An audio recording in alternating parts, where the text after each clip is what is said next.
Եթերում ազատ լուրերի հիմնական թողարկումն է, ես Արա Աբրահամյանն եմ, բարի երեկո, օրվա իրադարձությունները նախ համառոտ։ Ֆրանսիայի նախագահ Էմանուել Մակրոնը Հայաստան կժամանի մայիսի 3-ին, մայիսի 5-ին կմեկնարկի նրա պետական այցը, այցի օրակարգը հայտնի է։ Եվրոպական խորհրդանի լիագումար նիստում քվեարկվել է Հայաստանի վերաբերյալ բանաձև, որով վերահաստատվում է ԵՄ աջակցությունը Հայաստանին։ Բանաձևին կողմ է քվեարկել 476 դեմ 47 ձեռնպահ 48 падգամավոր, ինչ է այն ենթադրում։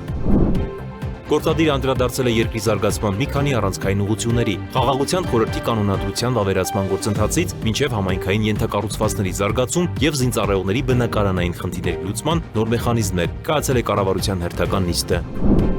Անասնաբուժությունը միայն կենդանիների բուժման ոլորտ չէ, այլ հանրային առողջության եւ պարենային անվտանգության կարևոր համակարգ։ Երևանում անցկացված միջոցառման ընթացքում ոլորտի պատասխանատուները խոսել են անասնաբույժների աշխատանքի կարևորության մասին։ Պետեկամուտների կոմիտեի հետաքննության եւ օպերատիվ հետախուզության վարչության աշխատակիցները Զվարթնոց օդանավականում ձերբակալել են Ռուսաստանի քաղաքացու, որի մոտ առկա է եղել 321 միլիոն դրամին համարժեք կանխիկ 65 միլիոն ռուսական ռուբլի։ Մեկ օր անց ձերբակալվել է նրա Հայաստան ժամանած ազգականը։ Տապերականում տարիներ շարունակ ջուրը սպասված էր, բայց ոչ երբեք կայուն։ Այսօր պատկերն ամբողջությամբ փոխվել է։ Վիոլաջուր ընկերության իրականացրած լայնածավալ աշխատանքների շնորհիվ գյուղում իրավիճակը փոխվել է։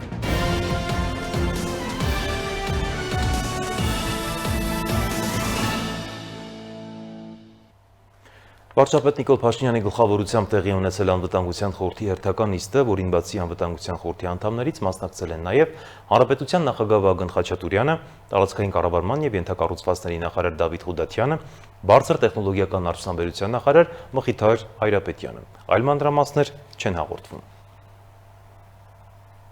Իսկ հա Եվրոպական խորհրդանի լիագումար նիստում քվեարկվեց Հայաստանի վերաբերյալ բանաձև, որով վերահաստատվում է ԵՄ աջակցությունը Հայաստանի ժողովրդավարական զարգացմանը, խաղաղության գործընթացին ու եվրոպական ինտեգրման ուղղությամբ իրականացվող բարեփոխումներին։ Բանաձևին կողմ է քվեարկել 476 դեմ 74 47 ձեռնպահ 48 падգամավոր։ Բանաձևը աջակցում է 2026 թվականի հունիսին Հայաստանում ազատ, արդար եւ խաղաղ խորհրդանական ընտրությունների անցկացմանը, ընդգծելով, որ ընտրությունների արդյունքները պետք է որոշի միայն հայ ժողովուրդը։ Բանաձևը նաև ողջունում է ԵՄ Հայաստան հարաբերությունների զարգացումը եւ Հայաստանի հավատարմությունը ժողովրդավարությանը, իրավունքի գերակայությանը եւ բարեփոխումներին։ Դրանում դրական է գնահատվում ԵՄ Հայաստան նոր ռազմավարական օրակարգը, ՍԵՊԱ-ի իրականացման ուղղությամբ առաջընթացը, վիզաների ազատականացման երկխոսությունը եւ դիմակայունություն ու աճի ծրագրի իրականացումը։ Բանաձևը նաև դատապարտում է հայ գերիների պահումը Ադրբեջանում եւ պահանջում է նրանց անհապաղ ազատ արձակել։ Եվրոպական խորհրդանը նաև կոչ է անում ավելացնել ԵՄ ֆինանսական եւ տեխնիկական աջակցությունը Հայաստանին, հատկապես էներգետիկ, թվային եւ տնտեսական դիմակայունության ոլորտներում։ Մայիսի 4-ին մայրաքաղաք Երևանում տեղի կունենա եվրոպական քաղաքական համայնքի հերթական հանդիպումը, որին հրավիրվել է նաև Թուրքիայի նախագահ Էրդողանը։ Անցկացվող միջոցառումը նախագահելու են վարչապետ Փաշինյանը եւ Եվրոպական խորհրդի նախագահ Անտոնիո Կոշտան։ Հանդիպմանը հրավիրված են 48 պետությունների ու կառավարությունների ղեկավարներ, այդ թվում ԵՄ անդամ 27 երկրների առաջնորդները։ Ուշագրավ է, որ առաջին անգամ ԵՔՀ հանդիպմանը կմասնակցի ոչ եվրոպական երկրի առաջնորդ Կանադայի վարչապետ Մարկ Քարնին։ BBC-ի թուրքական ծառայությունը հաղորդում է, որ թուրքական կողմը դեռևս պաշտոնական հայտարարություն չի տարածել Էրդողանի Երևան հնարավոր այցի վերաբերյալ։ ԵՄ ներկայացուցիչները նշում են, որ մասնակիցների վերջնական ցուցակը դեռ հստակեցվում է։ Հատկանշական է, որ ըստ գործող կանոնակարգի, եթե Էրդողանը չժամանի Երևան, Թուրքիան չի կարող ներկայացված լինել նախարարական կամ այլ ավելի ցածր մակարդակով։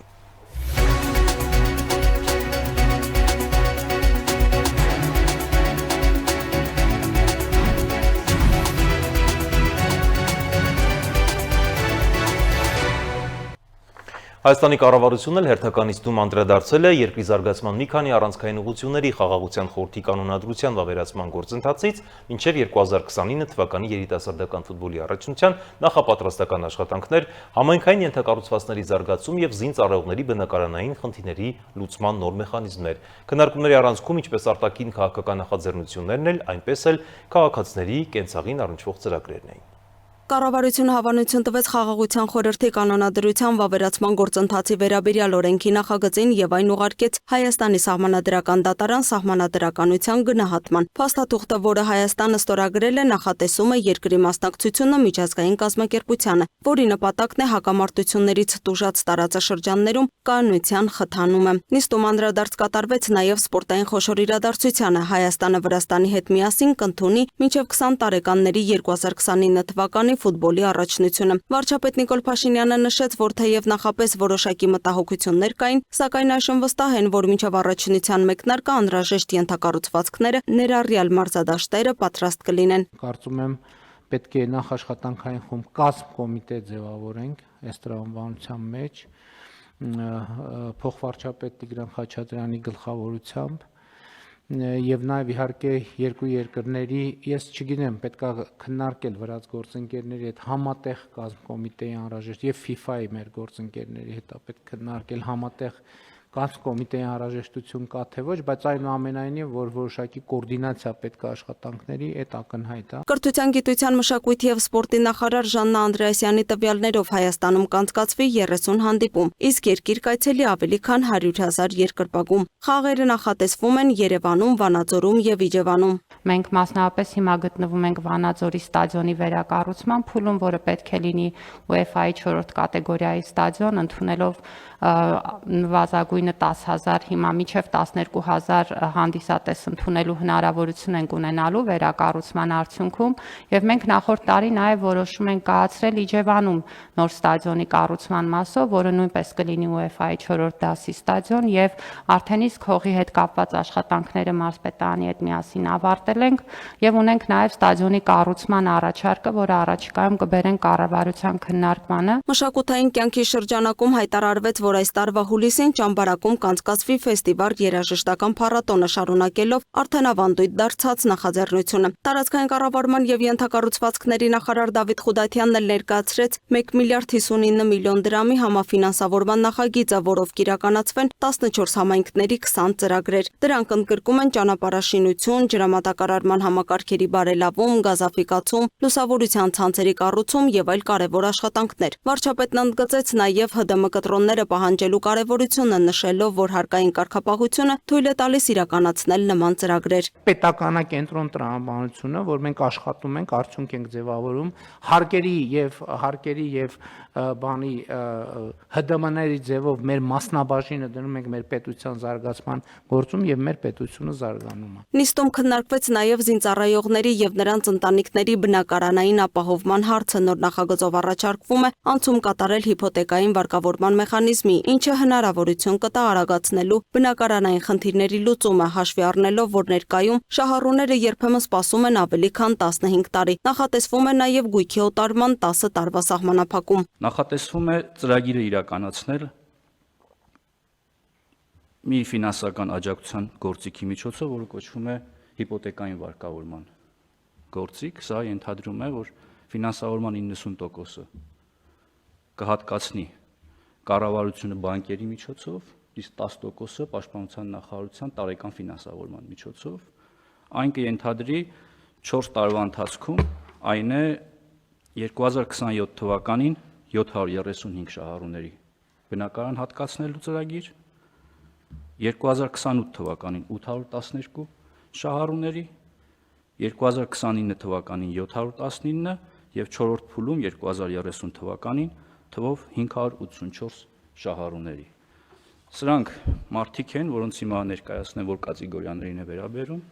Պաշտպանության նախարարության համակարգի բնակարանային պայմանների բարելավման հաշմարման ընդգրկված պայմանագրային զինծառայողների եւ քաղծառայողների, օրենքով սահմանված որոշակի հիմքերով զինվորական ծառայությունից արձակված նախկին զինծառայողների, զինվորական ծառայության հետ պատճառական կապով հաշմանդամություն ունեցող նախկին զինծառայողների եւ զոհված մահացած զինծառայողների ընտանիքի անդամների։ Կառավարության ղեկավարը նիստում անդրադարձավ նաև երկրի ընդհանուր զարգացման պատկերին, նշելով, որ Հայաստանը ծաղկում է, սակայն միաժամանակ կան չլուծված խնդիրներ։ Նա ընդգծեց կրթության կարևորությունը, քննադատելով քրեական ենթամշակույթի ազդեցությունը երիտասարդների վրա եւ շեշտեց, որ առաջիկա տարիներին ջրային ենթակառուցվածքների զարգացումը կլինի առաջնահերթ ուղղություններից մեկը։ Լուսինե Գրիգորյան, Free News, Ազատ լուրեր։ Հայաստանը բանակցում է հնդկական արտադրության մարտավարական հրթիռային համակարգերի ձեռքբերման վերաբերյալ, հայտնել է հնդկական The New Indian Express պարբերականը։ Ըստ աղբյուրի Երևանը ձգտում է ձեռք բերել հնդկական երկիր-երկիր դասի քվազի բալիստիկ պրայալ համակարգերը Ադրբեջանի հեռահար հարվածային հնարավորություններին, այդ թվում իսրայելական լոռա հրթիռներին հակազդելու համար։ Ըստ պարբերականի ներկայում կողմերն անցել են գործարքի արժեքի շուրջ վերջնական քննարկումների փուլին։ Բացի այդ, հայ-հնդկական բանակցությունների օրակարգում է եղել Astra MK1 օդ դասի հրթիռների գնումը եւ հայկական Su-30SM կործանիչների հնդկական տեխնոլոգիաներով արդիականացումը, նշել է հնդկական աղբյուրը։ Պարբերականի հաղորդմամբ Հայաստանը նաեւ դիտարկել է հնդկական որոշ պաշտպանական համակարգեր սեփական տարածքում արտադրելու կամ ինտեգրելու տարբերակները։ Հիշեցնենք, որ օրերս Հայաստանի զինված ուժերի գլխավոր շտաբի պետ Էդվարդ Ասրյանը պաշտոնական այցով Հնդկաստանում էր, որտեղ բարձր մակարդակի բանակցություններ է վարել Հնդկաստանի պաշտպանության շտաբի պետ, պաշտպանության քարտուղարի և ռազմաօդային ուժերի շտաբի պետի հետ։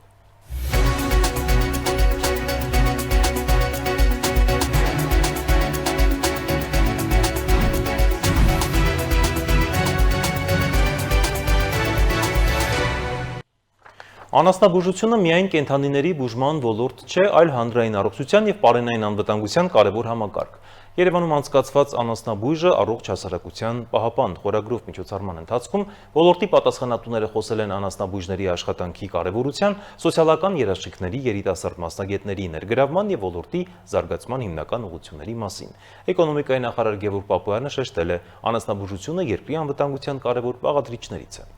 Անասնաբուժությունը պարզապես տնտեսության ճյուղ չէ, այն մեր երկրի պարենային անվտանգության կարևոր բաղադրիչներից է։ Երևանում անասնաբույժի օրվան նվիրված միջոցառման ժամանակ հայտարարել է էկոնոմիկայի նախարար Գևորգ Պապոյանը։ Երևանում անցկացվել է անասնաբույժը առողջ հասարակության պահապան խորագրով միջոցառումը։ Այն համախմբել էր պետական կառույցների, կրթական հաստատությունների, միջազգային գործընկերների և մասնավոր հատվածի ներկայացուցիչներին։ Քննարկումների առանցքում անասնաբուժության ոլորտի զարգացումն էր, մասնագետների դերի բարձրացումը, երիտասարդների ներգրավումը, նաև հանրային առողջության և սննդամթերքի անվտանգության ապահովումը։ Սա մի աշխատանք է,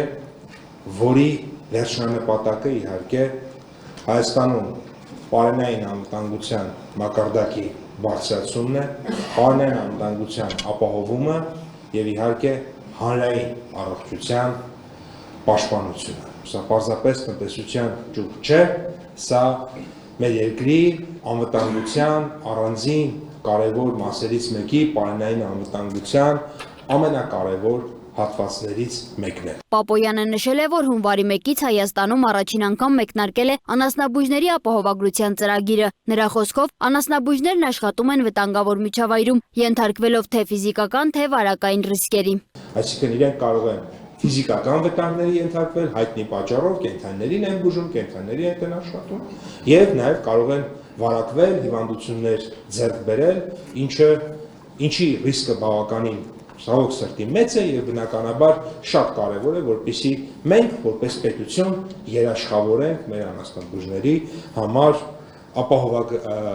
առողջապահություն եւ դրա համար հատուկ ապահովագրական ծրագիր ենք մենք մեկնարկել։ Ռազմավարական զարգացման գործակալության ներկայացուցիչ Միքայել Հայկունին ընդգծել է, որ Հայաստանում անասնաբույժի օրը նշվում է արդեն 7-րդ անգամ։ Նրա խոսքով վերջին տարիներին մասնագիտության նկատմամբ հետաքրքրությունն աճել է հատկապես երիտասարդների շրջանում։ Այս օրը շատ կարևոր է մեզ համար, քանի որ այս միջոցառումը ընդգծում է անասնաբուժի կարևոր դերը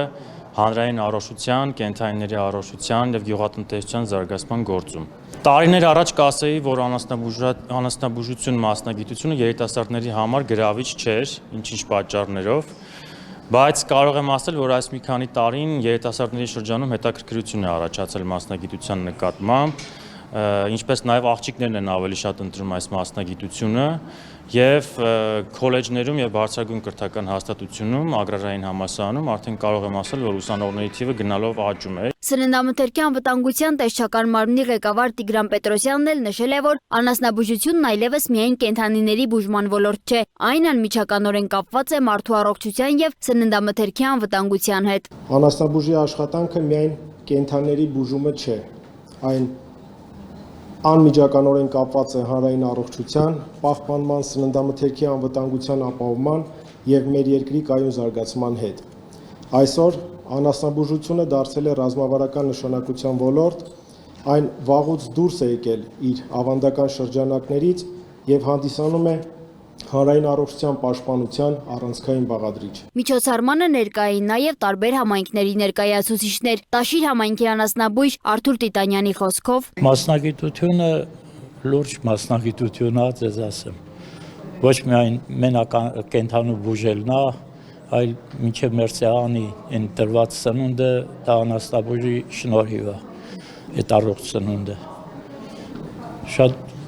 հեշտ գործ չի, բայց հաճելի է, որ լավ գործ։ Օրվա ընթացքում անցկացվել են երկու պանելային քննարկումներ նվիրված ոլորտի համակարգային խնդիրներին, կրթության դերին, գիտության եւ պրակտիկայի կապի ամրապնդմանը։ Ցուցադրվել են նաեւ թեմատիկ ֆիլմ եւ ոդքասթ, անասնաբույժների աշխատանքի պատասխանատվության եւ հանրային առողջության պահպանման գործում նրանց դերի մասին։ Սոնա Գիշյան, Արմեն Բոյաջյան, Free News, Ազատ լուրեր։ Գործադին առաջարկում է ձևավորել նոր համայնքային միավորումներ, իրականացնել համայնքների խոշորացում, համապատասխան օրենքի նախագիծը ազգային ժողովի տարածքային կառավարման, տեղական ինքնակառավարման, գյուղատնտեսության եւ շրջակա միջավայրի պահպանության հարցերի մշտական հանձնաժողովի նիստում գործընկերներին է ներկայացրել Հայաստանի Հանրապետության տարածքային կառավարման եւ ենթակառուցվածքների նախարարի տեղակալ Առնակ Ավետիսյանը։ Փոխնախարարը նշել է, որ առաջարկվում է ձևավորել Լոռու մարզի Ստեփանավան խոշորացված համայնք, ներառելով Ստեփանավան, Գյուլաքարակ եւ Լոռիբերդ համայնքները 20 բնակավայրերով։ Սյունիքի մարզում էլ առաջարկում է միավորել Գորիս, Տաթև եւ Տեղ համայնքները, ձևավորելով Գորիս խոշորացված համայնքը 28 բնակավայրերով։ Վայոց ձորի մարզում նախատեսվում է միավորել Եղեգնաձոր, Արենի եւ Եղեգիս համայնքները իրենց 32 բնակավայրերով եւ ձևավորել նոր Եղեգնաձոր խոշորացված համայնք։ Առաջարկվող ծրագրում ներգրաված լինելու թվով 9 համայնք, 80 բնակավայր, որոնց միավորման արդյունքում ձևավորվելու է թվով 3 համայնք։ Խոշորացման այս փուլի ավարտից հետո համայնքների թիվը Հայաստանի Հանրապետությունում կկազմի 64 եւ կշարունակեն մնալ 7 չխոշորացված համայնքներ՝ Երևան, Մայրաքաղաքը, Գյումրին եւ 5 ազգային փոքրամասնություններով բնակեցված համայնքներ։ Նախագծի հիմնավորումը հետեւյալն է՝ նման սկզբունքով խոշորացման իրականացումը։ Մենք, ինչպես գիտեք, բազմիցս քննարկվել է, որ շրջանային սկզբունքով համայնքների միավորումը շատ ավելի էֆեկտիվ է փնջային սկզբունքով համայնքների միավորումից, եւ ըստ էության մենք սրանով մոտարկում ենք տվյալ համայնքների վարչական սահմանները նախկին շրջանային սկզբունքին եւ համայնքների խոշորացման արդյունավետության մասին իհարկե բոլորս տեղյակ ենք արդյունքների եւ աշխատանքների արդյունավետության եւ բնակիչներին մատուցվող ծառայությունների որակի բարձրացման եւ տեղական ժողովրդավարության խորացման առումով խոշորացումը այս նախագիծը քննարկվել է շահագրգիռ համայնքների հետ, տեղում կազմակերպվել են քննարկումներ համայնքների ղեկավարների եւ ավագայինների մասնակցությամբ, ինչը նաեւ լայնորեն լուսաբանվել է զանգվածային լրատվության միջոցներում եւ ընդհանուր առմամբ նաեւ առաջարկում ենք փոփոխություններ իրականացնել հարակից օրենքներում, մասնավորապես ՏԻՄ օրենքում ընտրությունների նշանակման հետ կապված, որպեսզի կարողանանք մինչեւ լիազորությունների դադարումը նշված համայնքների ավականիների մարզպետի կողմից նշանակվեն համապատասխան ընտրություններ։ Տնտեսական հարցերի մշտական հանձնաժողովն էլ արտահերթ նիստում քննարկել է նախորդ օրը քննարկված, սակայն քվեարկությունը հետաձգված խաղային գործունեության կարգավորման մասին օրենքում փոփոխությունների օրինագծերի փաթեթը։ Հեղինակի պատգամավոր Հայկ Սարգսյանի տեղեկացմամբ նախաձեռնության վերաբերյալ 30-ից ավելի առաջարկներ են ներկայացվել, որոնցից միայն 2-ը չեն ընդունվել։ Դրա մշակված նախագծերի փաթեթը ընդունվել է առաջին ընթերցմամբ։ Հանձնաժողովի փոխնախագահ Բաբ Կենթունյանը նշել է, որ փաթեթի վերաբերյալ մինչև երկրորդ ընթերցում կկազմակերպվի աշխատանքային քննարկում։ Ընդունվել է նաև հանձնաժողովի նախագահի տեղակալ Բաբ Կենթունյանի առաջարկը, ըստ որի տնտեսվարողների մոտ թեմատիկ ուսումնասիրություններ կարող են իրականացվել տարեկան առավելագույնը 3 անգամ։ Երկրորդ ուսումնասիրությունը կարող է կատարվել միայն պետ նախագահի հրամանով կոնկրետ պայմանների առկայության դեպքում։ Մենք ընդունել ենք բարձր տեխնոլոգիաների ոլորտի պետական աջակցության մասին օրենքը, որը ուժի մեջ է մտել 2025 թվականի հունվարի 1-ից եւ բավականին երկար քննարկումներից հետո ինքը սկսել է աշխատել ու կհիշեք, որ հիմնական ֆունդամենտալ փոփոխությունը, որ հիմա արվում է, հետեւյալն է վերաբերվում նախագծերի փաթեթը, որը մեր գործընկերները ուղարկել էին ազգային ժողով, ի սկզբանե նախատեսում էր, որ աջակցությունը տրվում է ընկերություններին։ Ոստեղ մեծ դեպատ էր ձևավորվել, թե աջակցությունը միգրանտների մասով, էլի միգրանտներ ներգրաված ընկերությունների մասով մեծ դեբատ կար, թե աջակցություն պիտի ստանա ընկերությունը, թե աջակցություն պիտի ստանա միգրանտը։ Ու այս բանավեճի արդյունքում վերջը որոշվեց մի տարբերակ, որ օրենքի գործունեության առաջին տարում աջակցությունը ստանում է ընկերությունը, հաջորդ տարի, այսինքն այս տարվա հունվարի 1-ից աջակցությունը պիտի ստանան արդեն միգրանտները։ Հիմա պրակտիկան ցույց է տվել, որ միգրանտների կողմից այդ աջակցությունը ստանալը տեխնիկական առումով անիրագործելի է ու նաև ընկերություններն էլ դիմում են, ասում են եկեք հետ փոխենք ընկերությունները ստանան, որովհետև դա մեզ ավելի ճկունություն է տալիս, օրենքը ավելի արդյունավետ է, բայց քանի որ մենք արդեն այդ օրենքի տարբերակով ընդունել էինք ու չենք կարող, ասենք, մի քանի ամիս չաշխատած փաստացիելի բռնել ամբողջ տրամաբանությունը ֆունդամենտալ փոխել, համ էլ ասենք կարող է միգրանտներ կան, որ եկել են Հայաստանում աշխատելու նկատի ունենալով այս կարգավորները, իրենց համար խաղի կանոն չփոխենք, դրա համար այդ մասը չենք փոխում, բայց կարգավորումն ենք փոխում, էլի աջակցությունը ստանալու է միգրանտը, սակայն ընկերությունների միջոցով։ Կառավարության նիստից հետո վարչապետ Նիկոլ Փաշինյանը հանդես է եկել ամենաշաբաթյա հերթական ճեպազրույցով պատասխանելով Հայաստանի ներքաղաքական ու արտաքին քաղաքական օրակարգերի վերաբերյալ լրագրողներին հետաքրքրող մի շարք հարցերի։ Ճեպազրույցի մանրամասները տեսանյութում։ Հայ-ադրբեջանական բանակցությունների օրակարգում տեղահանված հայերի ու ադրբեջանցիների փոխադարձ վերադարձի հարց երբեք չի եղել ու չկա, հայտարարեց վարչապետ Նիկոլ Փաշինյանը։ Մենք Ադրբեջանի հետ երբեք նման հարց չենք քննարկել եւ չենք քննարկում։ Եվ ես ուզում եմ ասել նաեւ, որ արդեն ձեզ հայտնի ժամանակներից մենք Ադրբեջանի հետ չենք քննարկում նաեւ Ղարաբաղի հայերի վերադարձի հարց, Բաքվի հայերի վերադարձի հարց։ Քաղաքական օրակարգում նման օրինակ հարցերը թեժ են պահում նույն ուժերը, ակնհայտ նպատակով, շարունակեց վարչապետը։ Ակնհայտորեն երկու ուղղությամբ էլ քննարկումները ունեն պրովոկատիվ ազդեցություն ընթացիկ քաղաքական իրավիճակի վրա եւ մեկը մյուսին կարող են եւ հաճախ այդպես էլ պատահում է թեժացնում են։ Եվ նաև ես ուզում եմ ուշադրություն հրավիրել այն փաստի վրա, որ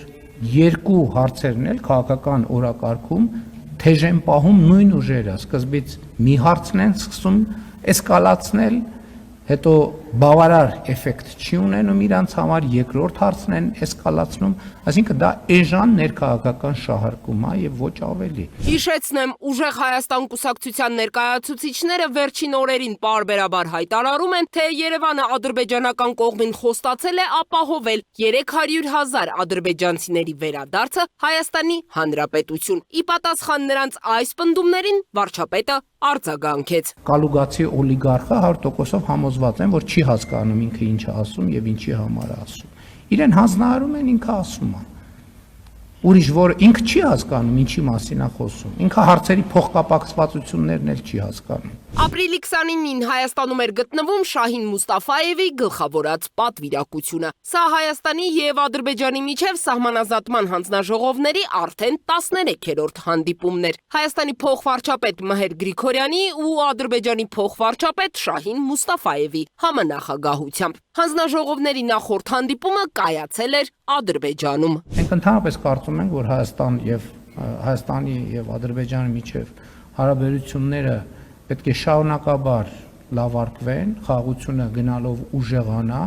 եւ պետք է հաստատվեն բնականon հարաբերություններ երկարաժամկետում ռազմավարական առումով բարի դրացիական հարաբերություններ։ Ադրբեջանը շարունակում է ապօրինի անազատության մեջ պահել 19 հայերի, որոնց թվում են նաև Արցախի նախկին ռազմաքաղաքական ղեկավարության ներկայացուցիչները։ Գերիների վերադարձի թեմայի շրջանակում Փաշինյանն արձանագրեց. Հայաստանի կառավարությունը այս ուղղությամբ իրականացնում է ամենօրյա աշխատանք։ Երբ կլինեն արդյունքներ, երբ որ կլինեն, կտեսնենք բոլորս։ Եվ ինչ եմ այսպես ասում, ոչ թե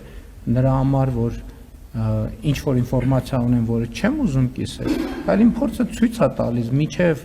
որևէ մեկը ձեր նշած անձանցից սահմանը չի հատել եւ չի հայտնվել Հայաստանի Հանրապետության տարածքում, ազդարարել նման հնարավորության մասին առնվազն լուրջ չէ։ Դիանա Դավթյան, Տիգրան Ղազարյան, Free News, Ազատ լուրեր։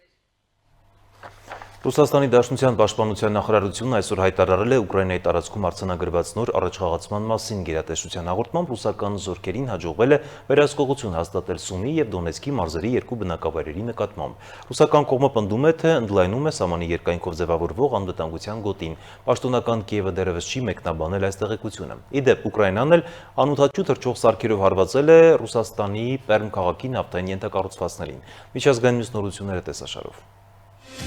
Ամերիկայի Միացյալ Նահանգների նախագահ Դոնալդ Թրամփը հայտարարել է, որ Իսրայելի վարչապետ Բենյամին Նեթանյահուին խորհուրդ է տվել Լիբանանում իրականացնել միայն թիրախային գործողություններ եւ խուսափել լայնածավալ պատերազմի վերսկսումից։ Նրա խոսքով անհրաժեշտ է խուսափել զանգվածային ավերածություններից եւ հարվածել միայն կոնկրետ թիրախներին։ Միաժամանակ Իսրայելը շարունակում է ռազմական գործողությունները Լիբանանի հարավում, հայտարարելով, որ թիրախավորում է Հեզբոլահի ենթակառուցվածքները։ Չնայած գործող հրադադարի ռեժիմին Իսրայելի բանակը հայտարարել է, որ գիշերը շուրջ 20 հարված է հասցրել Լիբանանի հարավային շրջաններին։ Ցախալի տվյալներով թիրախավորվել են Հեզբոլահի հրամանատարական կենտրոններն ու ռազմական օբյեկտները։ Իսրայելական կողմը հայտնում է զինյալների ոչնչացման եւ թունելների պայթեցման մասին։ ՄԱԿ-ը իր հերթին զգուշացնում է, որ հակամարտության հետևանքով Լիբանանում ավելի քան 1.2 միլիոն մարդ կարող է կանգնել սուր սովի վտանգի առաջ։ Ամերիկայի Միացյալ Նահանգների նախագահ Դոնալդ Թրամփը եւ Ռուսաստանի նախագահ Վլադիմիր Պուտինը հեռախոսազրույց են ունեցել, որը տևել է ավելի քան 1.5 ժամ։ Թրամփի խոսքով զրույցի ընթացքում քննարկվել է Ուկրաինայում հնարավոր հրադադարը։ Կրեմլի տվյալներով Պուտինը ներկայացրել է նաեւ Ուկրաինայում ժամանակավոր հրադադարի գաղափար հաղթանակի օրվա ընթացքում։ Ռուսական կողմը նշել է, որ զրույցի ընթացքում քննարկվել են նաեւ այլ միջազգային հարցեր, իսկ Պուտինը պատրաստակամություն է հայտնել աջակցելու որոշ ուղղություններով։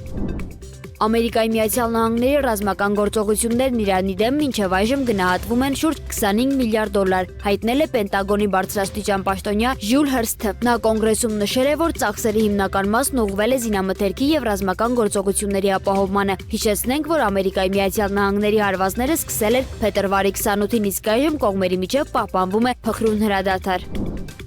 Լոնդոնում դանակով զինված անձը փորձել է հարձակվել հրեա անցորդների վրա, ինչի հետևանքով տուժել են 2 տղամարդ։ Հրեական Շոմրիմ կամավորական կազմակերպության տվյալներով հարձակվողներին կազմակերպության անդամները վնասազերծել են, որից հետո ոստիկանությունը նրան ձերբակալել է կիրառելով էլեկտրաշոկեր։ Մեծ Բրիտանիայի վարչապետ Քիր Սթարմերը հայտարարել է, որ խորապես մտահոգված է միջադեպով եւ կոչ է արել վճռական պայքարել նման հանցագործությունների դեմ։ Վերջին շրջանում Լոնդոնի հրեական համայնքի նկատմամբ հարձակումների դեպքերն աճել են։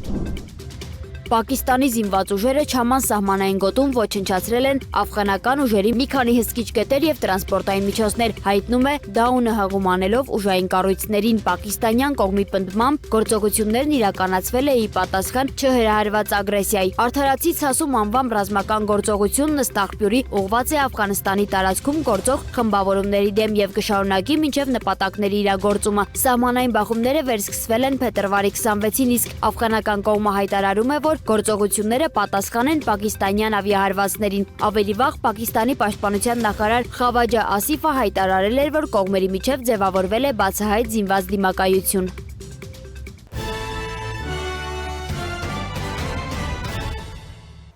Շարունակում ենք թողարկումը Պետիկամուտների կոմիտեի հետաքննության եւ օպերատիվ հետախուզության վարչության աշխատակիցները Զվարթնոց օդանավականում ձերբակալել են Ռուսաստանի քաղաքացու, որի մոտ արկա եղել 321 միլիոն դրամին համարժեք կանխիկ 65 միլիոն ռուսական ռուբլի։ Մեկ օր անց ձերբակալվել են նրա Հայաստան ժամանած ազգականը կրկին Ռուսաստանի քաղաքացի, որի մոտ էլ հայտնաբերվել է 37 միլիոն դրամին համարժեք 7.6 միլիոն ռուսական ռուբլի։ Մանրամասները տեսանյութում։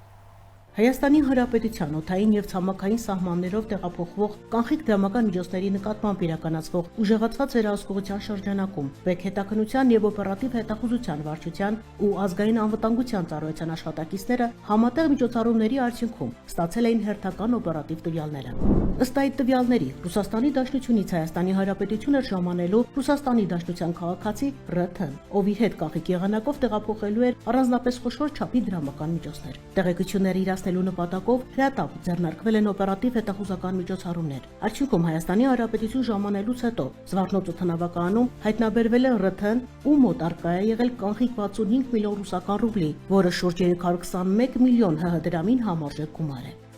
Հանցանք կատարելու անմիջականորեն ցակած հիմնավոր կասկածի առկայության հիմքով Հայաստանի Հանրապետության Պետական եկամուտների կոմիտեի հետաքննության եւ օպերատիվ հետախուզության վարչության աշխատակիցները Ռուսաստանի Դաշնության քաղաքացուն Զվարթնոց օդանավակայանից ձերբակալել եւ տեղափոխել են կոմիտեի հետաքննության եւ օպերատիվ հետախուզության վարչություն։ Արարևույթ հանցագործության հատկանիշներով հաղորդում է ներկայացվել Հայաստանի Հանրապետության քննչական կոմիտեի տնտեսական հանցագործությունների եւ մաքսանենգությունների քննության գլխավոր վարչություն։ Քննչական կոմիտեը ներկայացել նաև ձերբակալված անձը Հայաստանի Հանրապետության քրեական օրենսգրքի համապատասխան հոդվածով քննչական կոմիտեում նախաձեռնվել է քրեական վարույթ, իսկ ՌԹ-ի նկատմամբ դատարանի որոշմամբ որպես խափանման միջոց է ընտրվել տնային կալանքը։ Ուշագրավ է այն հանգամանքը, որ 1 օր անց Հայաստանի Հանրապետություն ժամանած ՌԹ-ի ազգական Ռուսաստանի Դաշնության քաղաքացի ՀԹ-ի մոտ եւս հայտնաբերվել է խոշոր կանխիկ գումար 7.6 միլիոն ռուսական ռուբլի, որը շուրջ 37 միլիոն ՀՀ դրամին համարժեք գումար է։ Վերջինս Զվարթնոց օդանավակայանից Հայաստանի Հանրապետության քրեական օրենսգրքի համապատասխան հոդվածով հանցանք կատարելու անմիջականորեն ցակած հիմնավոր կասկածի արկայության հիմքով նույնպես ձերբակալվել եւ տեղափոխվել է կոմիտեի հետաքննության եւ օպերատիվ հետախուզության վարչություն, այնուհետև քննչական կոմիտե։ Քննչական կոմիտեում Հայաստանի Հանրապետության քրեական օրենսգրքի համապատասխան հոդվածով նախաձեռնվել է քրեական վարույթ եւ տվյալ քաղաքացու նկատմամբ որպես խափանման միջոց դատարանի որոշմամբ ընտրվել է տնային կալանք։ Պետք հետաքննության եւ օպերատիվ հետախուզության վարչությունը շարունակելու է ուժեղացված հսկողությունը Հայաստանի Հանրապետության օդային եւ ցամաքային սահմաններով տեղափոխվող կանխիկ դրամական միջոցների նկատմամբ եւ այդ նպատակով քաղաքացիներին հորդորում է արտերկրից դրամական միջոցները Հայաստանի Հանրապետություն փոխանցել օրինական ֆինանսական հաստատությունների միջոցով եւ խուսափել զարտուղի ճանապարհներով դրանք կանխիկ եղանակով Հայաստանի Հանրապետություն տեղափոխելուց։ Պետական եկամուտների կոմիտեի տեղեկատվության եւ հասարակայնության հետ կապերի բաժին։ Տափերականում տարիներ շարունակ ջուրը սպասված էր, բայց ոչ երբեք կայուն, այսօր պատկերն ամբողջությամբ փոխվել է։ Յուլիա ջուրընկերության իրականացրած լայնածավալ աշխատանքների շնորհիվ գյուղում կառուցվել եւ վերակառուցվել են ջրագծեր, կարգավորվել է ճնշումը, կրճատվել են կորուստները եւ վթարները։ Արդյունքում այնինչ նախկինում խնդիր էր, հիմա դարձել է հուսալի համակարգ, որն ապահովում է գյուղի բնականոն կյանքը։ Արարատի մարզի Տափերական բնակավայրի Իսակով փողոցի բնակիչներից է Հենրիկ Գյուլաբյանը։ Մեզ հրավիրում է իրենց տուն եւ ոգևորությամբ ցույց տալիս ծորակից հոսող ջուրը։ Ասում է գյուղում վաղուց նման որակի եւ ճնշման ջուր չեն ունեցել։ Ժամանակին ջրաքանակը չէր բավարարում անգամ կենսական կարիքները հոգալու համար, իսկ ամռանը խնդիրն ավելի էր սրվում։ Այսօր նրա խոսքով այդ ամենը մնացել է անցյալում։ Ամբողջ մագիստրալը ջրի նոր տրուբաներ անցկացրեցին եւ բնակիչներն էլ գոհ շնորհակալ են, որովհետև բոլոր տներում էլ ջուրը սպահանջի կա, մարդիկ օգտվում են եւ մաքուր ջուր է։ Միոլիա ջուրընկերությունը սեփական ուժերով վետի խոշորացված համայնքի այս բնակավայրում իրականացրել է ջրագծի կառուցման մեծածավալ աշխատանքներ։ Միայն վերջին 4 տարիների ընթացքում այստեղ վերակառուցվել է 3 կիլոմետր ջրագիծ, 129 բաժանորդների ներտնային միացումներով։ Ծրագիրն իրականացվել է 2 փուլով։ Առաջին խոշոր ներդրումը կատարվել է 2022 թվականին։ Ընդհանուր առմամբ հաշվի առնելով նախկինում ջրամատակարարման լրջագույն խնդիրները, վերակառուցվել է 9 կիլոմետր ջրագիծ։ Քայքայված ու մաշված ջրագծերը նորերով փոխարինելով այժմ Veolia թիմը հնարավորություն ստացավ նույնիսկ գրաֆիկով սահմանված ժամից էլ ավել ջուր մատակարարել սպառողներին։ Ամսեկան Տափերական գյուղում լինում էր թվով 9 վթար, այդպիսի վթարային գյուղ էր սա համարվում ջրամատակարարման առումով, իսկ ներկայումս արդեն կարելի ասել, որ գյուղում մնացել է ընդամենը 900 մետր հատված չվերակառուցված ջրագիծ, դրա պատճառն էլ այն է, որ արդեն ասֆալտապատված հատված է այդ 900 մետրը, բայց հետագայում բնականաբար այդ 900 մետրն էլ կներառվի աշխատանքների մեջ համայնքի հետ համաձայնեցնելով ու գյուղը կարելի է վստահաբար արդեն ասել, որ ամբողջությամբ կվերջացնենք։ Այսօր արդեն գյուղի ջրագծերի 90%-ը վերակառուցված է, 600 բաժանորդների ջրաչափերը փոխարինվել են նորերով եւ նրանք օգտվում են կայուն եւ անխափան ջրամատակարարումից։ Նախկինում Տափերական գյուղին տրամադրվում էր միջինում 24 լիտր վարկյան 5 ժամվա մեջ, ներկայումս 8 ժամ ջրամատակարարում տալով 9 լիտր վարկյան ջուր ենք տալիս, այսինքն մոտ 15 լիտր վարկյան ջրաքանակ է տնտեսվել Տափերական գյուղից միայն։ Տափերականում խնդիրների հիմնական պատճառը ֆիզիկական կորուստներն էին, հին թուջե ջրագծերը քայքայված էին, իսկ միմյանց սոսնձված պոլիէթիլենե խողովակները չէին դիմանում բարձր ճնշմանն ու հաճախ վթարվում էին։ ներկայումս էլ գտնվում ենք մի այնպիսի փողոցում, որտեղ եւս այդպիսի ջրագիծեր, այսինքն պլաստմասե ջրագիծեր, իսկ պլաստմասե ջրագծերը մեկը մյուսի հետ ամրացված էր ոչ թե զոդումով, այլ սոսինձով, այդ խողովակի տեսակը այդպիսին էր, իրանք սոսինձով էին իրար հետ ամրացված, քանի որ այն ժամանակներում ճնշում հնարավոր չէր ապահովել նշված գյուղում, այսինքն խնդիր չէր առաջանում այդպիսի, որ այդ սոսինձը չպահի, իսկ ներկայումս այս մեծածավալ աշխատանքներից հետո մարզում իրականացված մոտ 2 մթնոլորտ ճնշում են կարողանում բնակավայրում ապահովել, ինչը արդեն հանգեցրել էր նրան, որ այդ կարերից խողովակները իրանք իրարից պոկվում առանձնանում էին, ուստի հրատապության բնույթ էր կրում այս ներդրումային ծրագիրը իրականացնել բնակավայրում։ 2021 թվականին տարածքային կառավարման եւ ենթակառուցվածքների նախարարության եւ Veolia ջրընկերության համատեղ ջանքերով վերակառուցվել է նաեւ գյուղը սնող մայր ջրագիծը մոտ 3.3 կիլոմետր։ Սա ոչ միայն հեշտացրեց սպասարկումը, այլև բացառեց վթարներն ու ջրագուղությունները։ Փոխվեցին նաեւ փողոցների ջրագծերը, որոնք նախկինում անցնում էին տնամերձ տարածքներով։ Բնակավայրը սնուցող մայր ջրագիծն է 160 մմ-անոց, նախկինում նշված ջրագիծը անցնում էր այսպես սեփական դաշտերի միջով, այսպես բարձրանում էր ու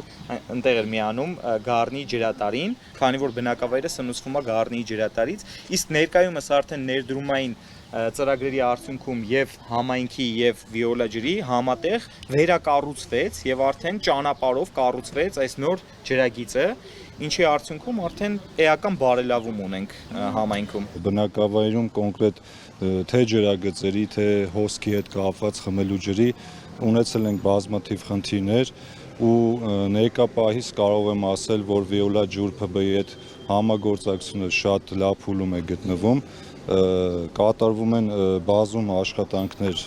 Այսօր արդեն տափերականի բնակիչները գոհ են, ասում են իրենց կյանքը փոխվել է, գրեթե բոլոր տներում կա մաքուր որակյալ ջուր, ըստ պահանջի։ Մեր փողոցում